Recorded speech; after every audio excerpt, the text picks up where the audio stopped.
On the 5th of August, a tanker called the Cyclone finished a run from the west coast of India. It was carrying 42,000 tons of gasoline. It was sailing to Russia. Russia is the second largest oil exporter on Earth. It has more refining capacity than Japan, Korea, and Britain combined. And in August, roughly 270,000 tons of refined fuel is arriving in Russian ports from India, South Korea, and Malaysia. In July, that number was none. Something inside the world's biggest energy machine has broken, and it is not the thing everyone is reporting. Russia is importing gasoline, not crude. Russia has plenty of crude. Finished fuel, the stuff that goes in a car. It is coming in through ship-to-ship transfers, hull to hull on open water, arranged by traders specifically so the cargo's origin is hard to trace. About a third of it comes from India. And here is the part that should stop you. The refinery that loaded that gasoline, Vadinar on the Gujarat coast, is part-owned by Rosneft. A Russian state oil company is buying Russian-owned fuel back from India and shipping it home. Ukraine spent this year doing something narrower than a bombing campaign. It went after refineries, the plants that turn crude into fuel.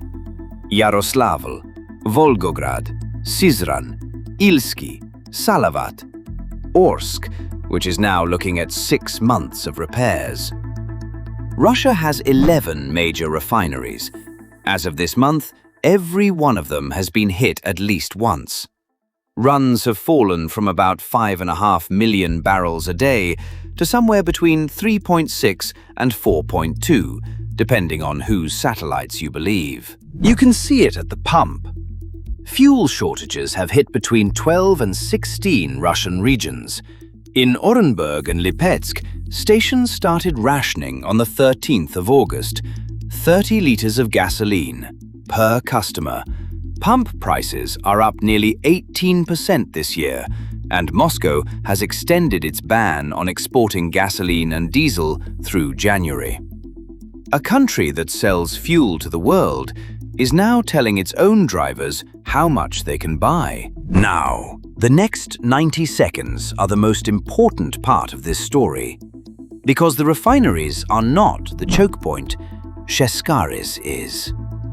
It is a single export terminal at Novorossiysk on the Black Sea.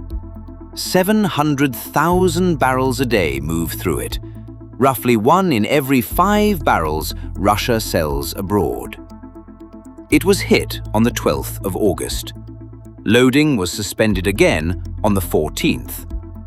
In the week to the 16th, the number of tankers that loaded crude at Novorossiysk was 0. Not reduced, 0. Russia's seaborne exports fell to 3.5 million barrels a day, the steepest 5-week drop of the entire war. You can route around a broken refinery. You cannot route around a berth. Russia's export machine has 2 customers that matter, and this month they moved in opposite directions. India's purchases fell 32% in the first half of August, down from a record in July. China went the other way, to its highest seaborne intake in a year. But watch the price. Russia's Pacific grade is selling to China at parity with Brent, sometimes a premium, not a distress discount. That is 1 choke point a week, which is the entire reason this channel exists. The next one is already loading. Beijing is not rescuing Moscow. It is buying at the market price from a seller with nowhere else to go. So what does this actually cost? Russia's oil and gas budget revenue for the first 7 months came in 16.8% below last year, barely half of what the Kremlin budgeted for the full year. But be honest about the other side of this. Revenue is price times volume, and while Russia's volume has been falling, Brent has climbed, from about $81 in July to over $90 this week. The barrels Russia still manages to load are worth more than they were a month ago. The squeeze is real. It is not yet a collapse, which brings us to Washington, because the decisive lever here is American, and it is about to move.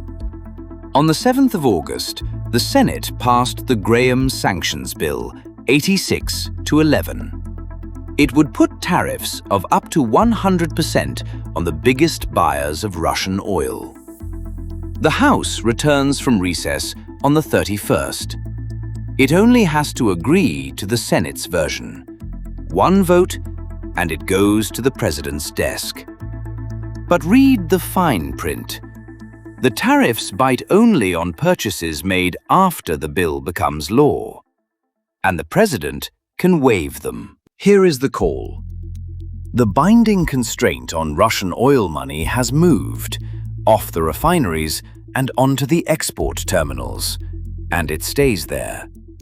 I expect Russia's fuel imports to keep rising through the autumn and seaborne crude exports to stay under 4 million barrels a day into September. And I expect the House to pass that bill and the tariffs to never actually bite, because they only apply going forward, and the waiver is wide open. Watch two things. If Kashkaris is loading normally again within a fortnight, the export squeeze was a headline, not a trend. And if Brent runs past $100, higher prices quietly pay for the lost barrels, and this whole story softens. Empires don't usually announce their trouble. They just start buying things they used to sell. If you want the other end of this, the machines the West can't build fast enough either, watch the one on gas turbines next. Same problem, opposite side of the map.